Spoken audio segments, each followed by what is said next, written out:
again.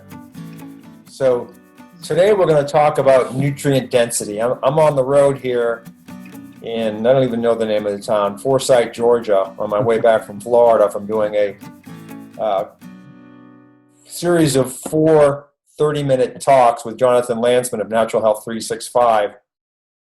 3 of them are on cardiovascular disease and 1 is on lung disease. And I think lung disease is appropriate because we're in the COVID environment, and it's primarily comes in through the respiratory pathways. But it's all the same thing. You know, what causes the disease? Because the lung is vascular, the eye is vascular, the brain is vascular, the vascular system is vascular. So if you have something that affects the vasculature, so you know there's two pieces of the puzzle. One, we have someone else joining. So one is when it's in the body, what we do to fight it. The other thing is how it enters the body. And the respiratory pathway is kind of an unappreciated way that we can be exposed to toxins. And then why is COVID-19, you may or may not know this, why does it affect the gut? Okay? And I talked about this in the Genesis of Health a little bit, is when we breathe stuff in through our mouth and our nasal passages, but particularly our mouth, the mucus captures stuff. Yeah. And we produce 1.5 liters of mucus a day. So strong acid will break down the proteins, just like it breaks down the protein from meat, fish, or plants. And a virus is just a string of amino acids, literally a string of protein. So it's all the same thing. But when I talk about today about nutrient density, I want to show you some of the stuff that we put together in our learning management program, which I probably haven't enrolled you folks in. But my Monday session, there were several people there that told me that they're in the program. You know, I signed them up a while ago, and they find it very useful. I'm going to show you that system. So what the learning management system is all about is it's designed to augment what I'm doing here, and it's designed to give you content and other information rather than you searching helter-skelter on Google or YouTube to find some of this information. But what's really interesting about nutrients is you have, just like you have the Democrats and the Republicans, you have the vegans and then you have the meat eaters. And the vegans are extraordinarily zealot. I won't say if they're like the Republican Party or the Democratic Party, you can decide. But they're so fervent about their beliefs that what I believe occurs is something in science, and particularly in medicine, we call selection bias. Okay? And selection bias is very simple. You can search Google, Scholar Google, PubMed, anything you want to find the result you want if you look hard enough. So there are people that say, most people say you want elevated vitamin D. But there'll be some people that'll say, no, that's bad for you. It's really that broad a spectrum. So in the nutrient density world, you know, the vegan people tend to exclude certain nutrients from their criteria of determining if a food is really of high nutrient density. And I'll show you a couple of videos. I won't play them, but I'll show you how you can get to them and what you can do. Now, Joel Fuhrman, has everybody heard Joel Fuhrman's name? Yeah. Yeah. Yeah. So, you know, he's a very healthy guy, but I'm guessing, even though I like him, and I think veganism has a role to some extent, short term, particularly to bring down insulin levels and to fight cancer and things like that. But from a long-term perspective, it's not really a sustainable dietary pattern because there are certain nutrients that are clearly missing. For example, the omega-3 fatty acids, particularly the DHA and EPA that you get from marine animal products, and the B12. Things of that nature are missing. So, so what I'm going to show you right now with a screen that's kind of the light blue teal kind of thing, right? Can you see that? Yeah. Okay. So Not yet. No. There It is. okay.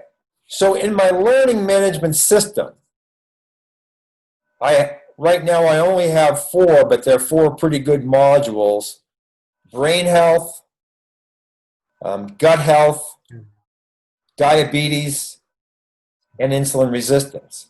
And those programs are designed to send you information on a regular basis. So, for example, if I signed you up today, day 1, you'd get some content sent to your email. Day 2, you might get something. Day 5, you might get something. My reverse diabetes program is 180 days. My gut program is 60 days. But this screen here is an example of a link you would get in that learning management program. And so all this is, for example, is myhealthrevivalpartners.com/nutrients. It's a private page on my website. And we've gone through quite a lot of work to organize these, and I'll show you what we did. So, for example, in nutrient density, so the title is An Important Solution to Insulin Resistance, but many other things, obviously, repair and recovery, overall health, and we explain it a little bit. We explain how, the difference between calories and nutrients. The USDA and the FDA, they really look at, in their foods, they look at it from a calorie perspective. But that's less than half of the picture. Nutrients are critical because our body will synthesize some if we have the right foods, but others are called essential nutrients. Our body can't manufacture them. The only way we can get them is through our food, but we must have them. Let's think of something really simple. Calcium. Too much calcium is a problem, but we absolutely need, and it's probably the number 1 nutrient we need, is calcium. Magnesium, we can't synthesize that. The marine oils, the DHA, we don't synthesize that. We have to get that from food. Okay? So what we've done here is not only do I have a little summary, but then what we've done is we've curated videos, and I've done a sneaky thing. I've captured them in such a way that the YouTube people can't take them away from me, because I don't want to be constantly looking at my system and the video is no longer available. So I grabbed them, made copies of them, and made them available. So what we've done is we've curated videos for your benefit, just like you were a skier. Beginner, intermediate, advanced, and expert. So here you can see we have a 2-minute video on nutrient-dense foods by groups. Here we have a intermediate level 6-minute video from First Responder Fitness that explains the difference between a macro and a micronutrient. And so a macronutrient is a protein, a carb, or a fat, whereas a micronutrient would be, say, a specific amino acid, a specific mineral like magnesium, or vitamin D, things of that nature. So that's there. Here's one on the benefits of bone broth and its nutrient benefits, a beginner level video, 3 minutes. Here's Justin Marcagiani, Just in Health is his YouTube channel. Very good, a very good speaker, and really does a great job creating content. And it's an intermediate level, 11-minute video. Here's Marty Kendall, an engineer layperson that has a 16-minute video that I consider advanced on nutrition and its impact on insulin, diabetes. And then here's the expert lecture by Dr. Matt Lalonde. He's a double PhD in chemistry, and it's a pretty rigorous piece of content, and I'm not going to play even much of the video, but right around 10 minutes, and I'll play a little piece of this. It's hard to see, but hopefully you can hear it. He talks about Joel Fuhrman's bias when he's doing measurements and publishing measurements of, let me see if I can expand it. Well, I can't expand it in this particular case, but I can go to the YouTube. Yeah, let's go to the YouTube. Called ORAC ×2 because he thinks it's so important. Most of these compounds, I'll tell you honestly, from a chemist standpoint, we don't even know. So I'm just going to back up a little bit. I'm only going to play a minute of this. I mean, K1 and K2, taurine and iodine. He also excludes essential minerals. So I'm just going to summarize what Chris came up with. So this is Chris Masters. Can you hear it okay? Yes. Yeah.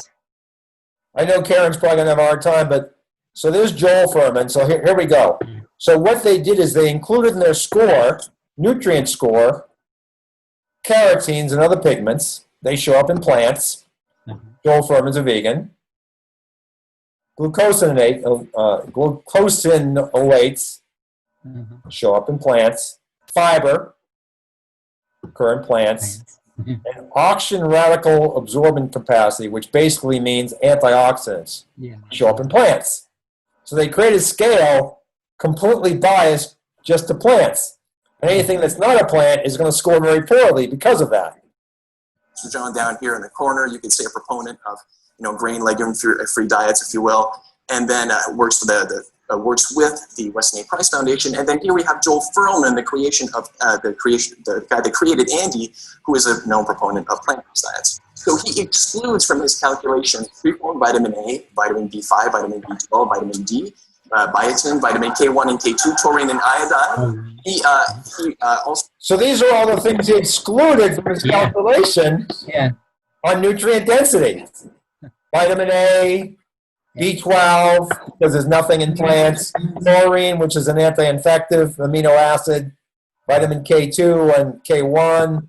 Biotin, vitamin D, iodine, and all these other things. They're obviously essential. So what I'm saying is we need to be careful about what nutrient density looks like, and it's really a broad spectrum. So if you watch this entire video, and I encourage you to go to my channel there and put in healthrevivalpartners.com/nutrients and look at some of this stuff. Yeah. Now, in designing this presentation today, I re-listened and re-watched Matt Lalande's presentation, and I decided it was too much. So I went out and found a very simple one by Josh Axe. And I'm going to play it. It's 10 minutes. But I thought Josh did an extremely good job. Okay, so here's Josh. Take it away. Doctor of Natural Medicine, founder of draxe.com, and co-founder of... And you can search it. You can search it this way. I just put in Josh Axe, nutrient-dense foods. I just did a Google search. It's not on my website at this moment. Josh is too powerful and too big a machine, so I have to be careful if I grab any of his content. It's a really good 10-minute presentation. Okay. Nutrition. In this video, I'm going to share with you the top nutritional deficiencies most people are suffering from and what you can do about it in terms of the top superfoods to address every single one of these conditions. Number one is vitamin D. Vitamin D deficiency is rampant, and I believe about 80% of people are vitamin D deficient, and vitamin D is critical for your immune system and your... So I'll quibble with Josh a little bit, because in vitamin D, there's deficiency on this end, there's insufficiency, and then there's optimal, and then there's too much. So when he says 80% is deficient, what he really means is 80% are not optimal. They're either deficient or insufficient.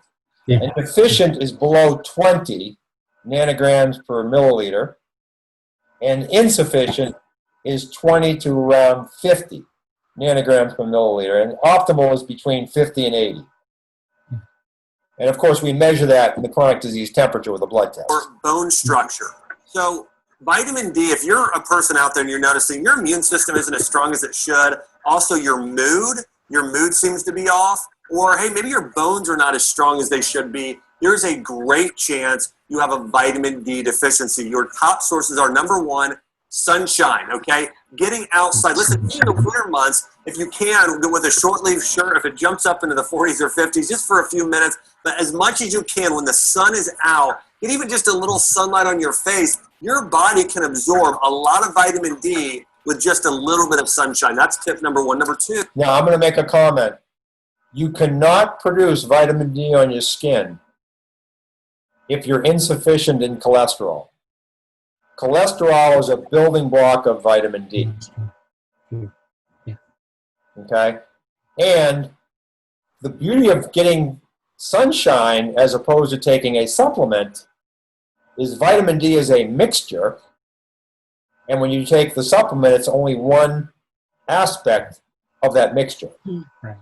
When you produce it on the skin, you're producing D2, D3, D4, and D5 at least, along with other molecules. Your skin is your largest organ in your entire body. Two for vitamin D is supplement with cod liver oil. You know, this is an ancient remedy that's been used for thousands of years. To about a teaspoon to a tablespoon a day of cod liver oil can help you get more vitamin D. And number three, eat mushrooms. Mushrooms, whether it's a white mushroom or shiitake mushroom, but getting more mushrooms in your diet is another great way to get vitamin D, which can naturally support your mood, your immune system, and your bones. All right, number two is iron. You know, iron, if you have an iron deficiency, you're going to feel weak, tired, pale. And another big way to know is look at your tongue. If your tongue is bright pink, which it should be, that means that, hey, you should be good on iron. If your tongue starts looking a little bit of a pale pink, that's a warning sign that you have anemia or an iron deficiency. Best ways to take care of an iron deficiency are, number one, ancient remedy used in Chinese medicine was an herb called dong quai. So dong quai, this is an herb that you can find online anywhere. It's found in health food stores across the country. But dong quai can help. Or you can buy an iron blood builder supplement. Is also fantastic. It has these herbs in it. A few superfoods, though. Number one is spirulina. Spirulina is an algae or a blue-green algae superfood that's great for supporting iron in your body. So that algae. Number two is going to be grass-fed beef or bison or lamb. But getting that grass-fed red meat, like grass-fed beef, is going to be rich in iron to support your body. Number three, now you may not love this, but liver, whether it be chicken liver or beef liver. Now this is a delicacy and something eaten all over places like Germany and all throughout Europe. And actually all over the world, people eat liver, but liver is nature's iron and vitamin B supplement, which really helps build your blood. One other thing I throw in there that I like for iron is spinach, okay? So an ideal meal would look like you having a grass-fed burger with a side of steamed or sauteed spinach and coconut oil. That's going to be great. Morning, hey, do a superfood smoothie with some spirulina and some collagen in it, something like that, you know, with a little almond milk and berries. That's another good breakfast. And hey, throw some spinach in there as well. And then, hey, if you want to, you know, fry up some liver. You can also buy liver capsules, by the way, as well. Look at like buffalo liver capsules or venison liver, and that's good as well. All right, number three, big. Before we move on, I would like anybody who has suggestions on how to prepare liver for someone like me who generally doesn't like it, please send them to me. And we will post those and have a whole discussion on how you eat organ meats, because, you know, the French eat the most organ meat, and guess who in the world has the lowest cardiovascular disease mortality, and that's the French. Coincidence? I don't think so. Pate is a huge part of their diet. They eat it like we eat salsa, or you know, some other cheese whiz. You know, but you know, the way you really know if you are iron deficient is looking at red blood cell distribution with, looking at your free iron, and looking at ferritin.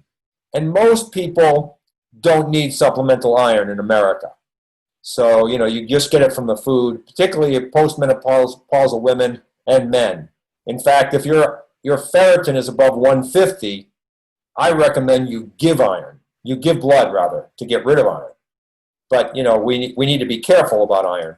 Big deficiency, quite a few people have, is calcium. We know calcium is really related to your bone health. If you want to build up calcium levels within the body, I'd highly recommend organic fermented dairy products like goat's milk yogurt or goat's milk kefir. Also, green leafy vegetables are high in calcium. I'm talking kale, spinach, chard, collard greens. So those are going to be the best for building up those calcium levels within your body, or those green leafy vegetables, the fermented organic raw dairy products, and then here's another big one, sardines. Sardines are packed with calcium, and canned salmon is a pretty good source as well. So those are your best sources for getting more calcium in your diet there.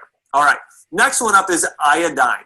Now, iodine is really important for people with hypothyroidism. I do want to give a warning here in terms of supplementation. If somebody has Hashimoto's thyroiditis or an autoimmune disease, they need to be careful taking an iodine supplement, because they may not be absorbing it well, and then it can affect their body negatively. Versus if you're getting it in food form, most people are good to go. So if you want to get more iodine, kelp is a great source, and all sources of seaweed, including spirulina, chlorella, any type of algae. So again, getting seaweed and algae, especially spirulina or kelp, is probably number one, a great source of iodine. Iodine, again, has been linked to weak thyroid, okay, or hypothyroidism. Sometimes just doing a little bit of these foods can help, like kelp specifically. In addition to kelp, eggs are a great source of iodine. Codfish is a great source of iodine. And then also strawberries have some iodine as well. So getting some of those foods in can support healthy thyroid function. All right, next on the list here is magnesium. Now, magnesium is probably, of all the things on the list, along with vitamin D, probably one of the biggest deficiencies we have today. Magnesium is responsible for more than 300 different reactions within your own body. And so it's one of the most utilized minerals out there. If you're having muscle cramping or tension in your body and stress, you could have a magnesium deficiency, especially tightness in your traps and in your neck and shoulder area. A magnesium deficiency is very common in those people. Just in general, if you feel tense and you feel tight, if you have heart issues like high blood pressure, that's another warning sign you might have magnesium deficiency. Fibromyalgia and chronic pain, it's another sign you might have magnesium deficiency. So magnesium is critical for so many things in the body. Let's talk about the top sources. Number one, spinach. Okay, there's a reason why Popeye ate it every day. He wanted to have big, strong muscles, but also, he wanted to be relaxed, I guess. So spinach is great. Whether you're doing a spinach salad, sauteed spinach, steam up some spinach, or, hey, throw a big handful in your morning smoothie, but getting spinach is fantastic. Number two is chard, okay? So these green leafy vegetables like chard, also high. Here's another favorite of magnesium, pumpkin seeds, okay? Pumpkin seeds, another fantastic source of magnesium. So remember, hey, spinach, pumpkin seeds. Pumpkin seeds you can have as a snack throughout your day. Throw those into a smoothie as well. You can buy things like pumpkin seed butter, kind of like a nut butter there, but a seed butter. That's another great source. But getting these are great. All right, let's talk about vitamin A-rich foods now. Vitamin A-rich foods, also beta-carotene. A lot of people are deficient in vitamin A, especially when you look around the world. It's actually the most worldwide when you look at third world countries. Vitamin A deficiency really affects your eyes. So this is, there's a professor at Johns Hopkins, Alfred Summers, who's gone around the world giving minute quantities of vitamin A to third world impoverished children who are going blind. And 2 cents of vitamin A can save the retina.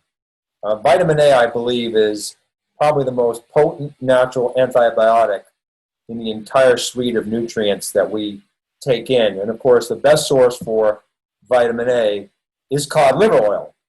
And he mentioned beta-carotene. That's just one isomer of the mixture that is vitamin A. There's also the cis and trans retinoic esters that are also part of what we call vitamin A. It's not a single substance. And in a way, it affects your immune system and your blood.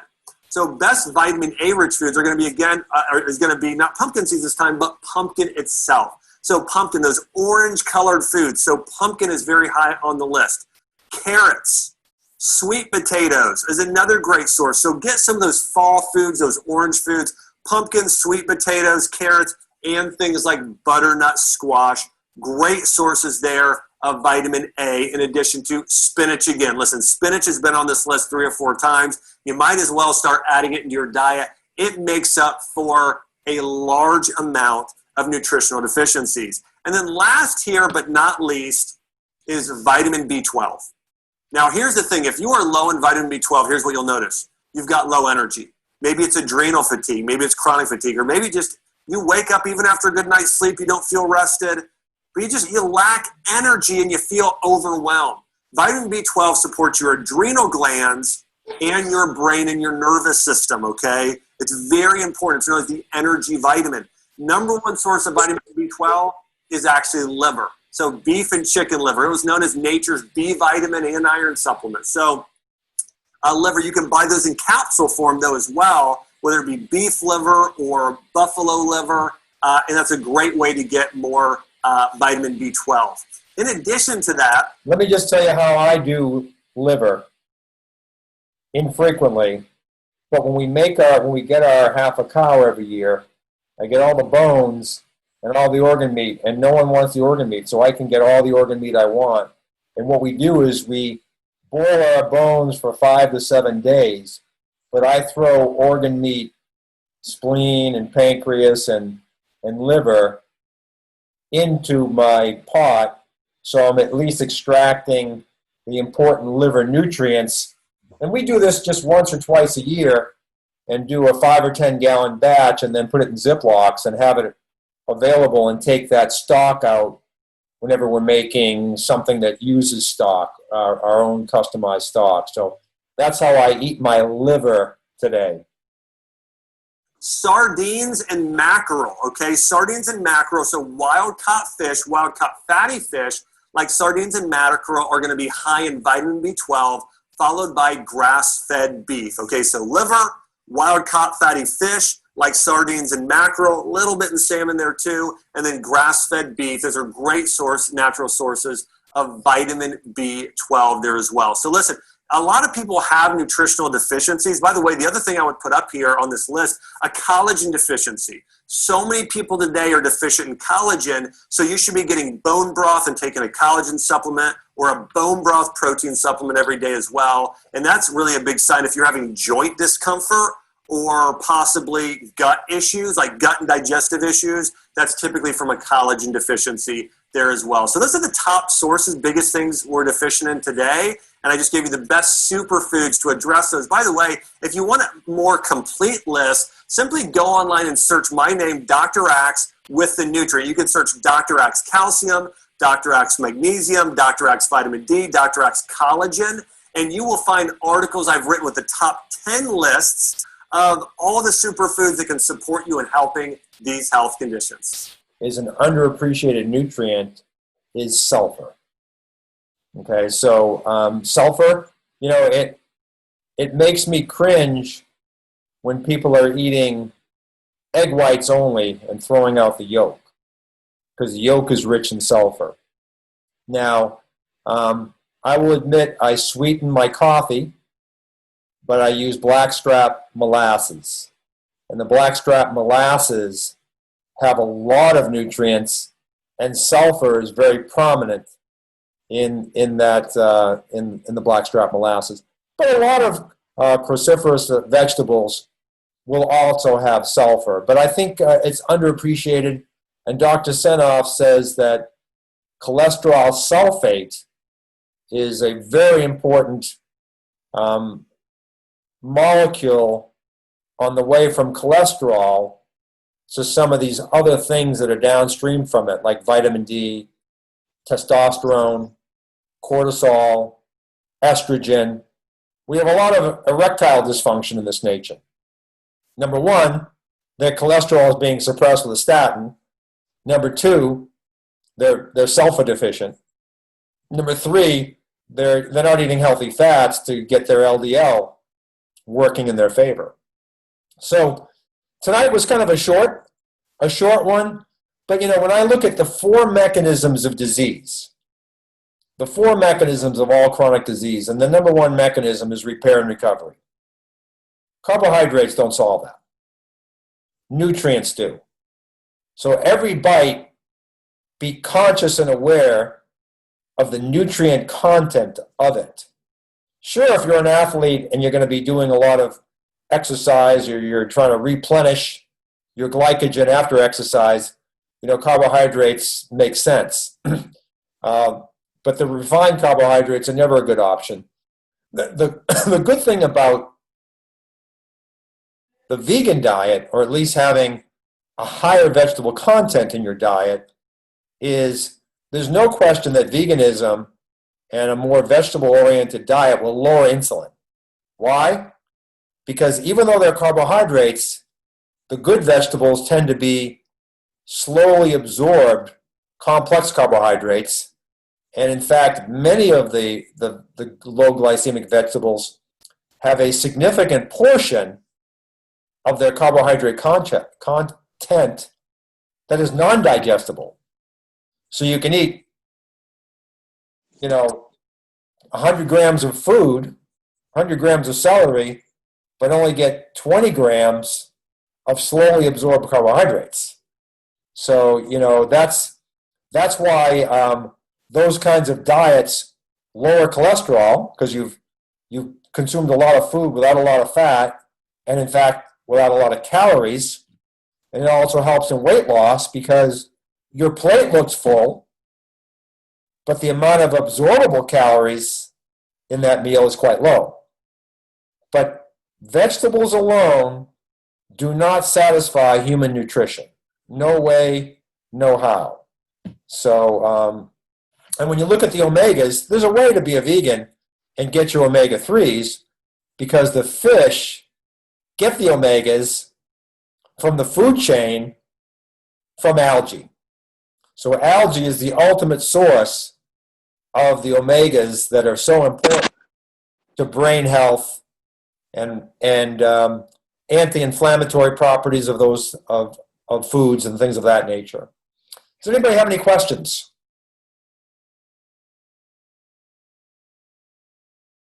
Oh, I turned you off, Harry. Let me turn you, because there was a little noise. Go ahead.